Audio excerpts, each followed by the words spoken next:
हरे कृष्णा। दूसरा अध्याय, भक्ति का दुख दूर करने के लिए नारद जी का उद्योग। नारद जी ने कहा, बाले, तुम व्यर्थ ही अपने को क्यों खेद में डाल रही हो? अरे, तुम इतनी चिंतातुर क्यों हो? भगवान श्री कृष्ण के चरण कमलों का चिंतन करो। उनकी कृपा से तुम्हारा सारा दुख दूर हो जाएगा।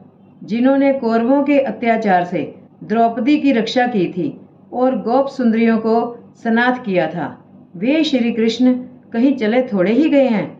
फिर तुम तो भक्ति हो और सदा उन्हें प्राणों से भी प्यारी हो। तुम्हारे बुलाने पर तो भगवान नीचों के घर में भी चले जाते हैं। सत्य, त्रेता और द्वापर, इन 3 युगों में ज्ञान और वैराग्य मुक्ति के साधन थे, किंतु कलयुग में तो केवल भक्ति ही ब्रह्म सायुज्य मोक्ष की प्राप्ति करने वाली है। ये सोचकर ही परमानंद चिन्ह मूर्ति ज्ञान स्वरूप श्री हरि ने अपने सत्य स्वरूप से तुम्हें रचा है। तुम साक्षात श्री कृष्ण चंद्र की प्रिया और परम सुंदरी हो। एक बार जब तुमने हाथ जोड़कर पूछा था कि मैं क्या करूं, तब भगवान ने तुम्हें यही आज्ञा दी थी कि मेरे भक्तों का पोषण करो। तुमने भगवान की वह आज्ञा स्वीकार कर ली। इससे तुम पर श्री हरि बहुत प्रसन्न हुए और तुम्हारी सेवा करने के लिए मुक्ति को तुम्हें दासी के रूप में दे दिया और इन ज्ञान वैराग्यों को पुत्रों के रूप में।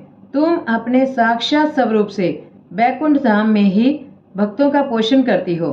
भूलोक में तो तुमने उनकी पुष्टि के लिए केवल छाया रूप धारण कर रखा है। तब तुम मुक्ति, ज्ञान और वैराग्य को साथ लिए पृथ्वी तल पर आई और सत्य युग से द्वापर पर्यंत बड़े आनंद से रही। कलयुग में तुम्हारी दासी मुक्ति पखंड रूप रोग से पीड़ित होकर क्षीण होने लगी थी, इसलिए वह तो तुरंत ही तुम्हारी आज्ञा से वैकुंठ लोक को चली गई।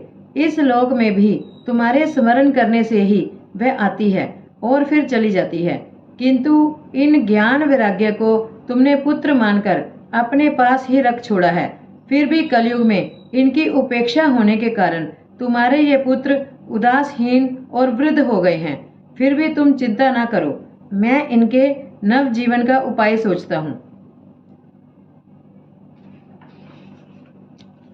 सुमुखी, कली के समान कोई भी युग नहीं है। इस युग में तुम्हें घर घर में प्रत्येक पुरुष के हृदय में स्थापित कर दूंगा। देखो, अन्य सब धर्मों को दबाकर और भक्ति विषयक महोत्सवों को आगे रखकर यदि मैंने लोक में तुम्हारा प्रचार ना किया तो मैं श्री हरि का दास नहीं। इस कलयुग में जो जीव तुमसे युक्त होंगे वे पापी होने पर भी बेखटके भगवान श्री कृष्ण के अभय धाम को प्राप्त होंगे, जिनके हृदय में निरंतर प्रेम रूपनी भक्ति निवास करती है। वे शुद्धांत कर्ण पुरुष स्वप्न में भी यमराज को नहीं देखते। जिनके हृदय में भक्ति महारानी का निवास है, उन्हें प्रेत, पिशाच, राक्षस या दैत्य आदि स्पर्श करने में भी समर्थ नहीं हो सकते। भगवान तप, वेद अध्ययन, ज्ञान और कर्म आदि किसी भी साधन से वश में नहीं किए जा सकते। वे केवल भक्ति से ही वशीभूत होते हैं। इसमें श्री गोपीजन प्रमाण है। मनुष्यों का सहस्रों जन्म के पुण्य प्रताप से भक्ति में अनुराग होता है। कलयुग में केवल भक्ति ही सार है। भक्ति से तो साक्षात श्री कृष्ण चंद्र सामने उपस्थित हो जाते हैं। जो लोग भक्ति से द्रोह करते हैं वे तीनों लोक में दुख ही दुख पाते हैं। पूर्व काल में भक्त का तिरस्कार करने वाले दुर्वासा ऋषि को बड़ा कष्ट उठाना पड़ा था। बस व्रत तीर्थ योग यज्ञ और ज्ञान चर्चा आदि बहुत से साधनों की कोई आवश्यकता नहीं है।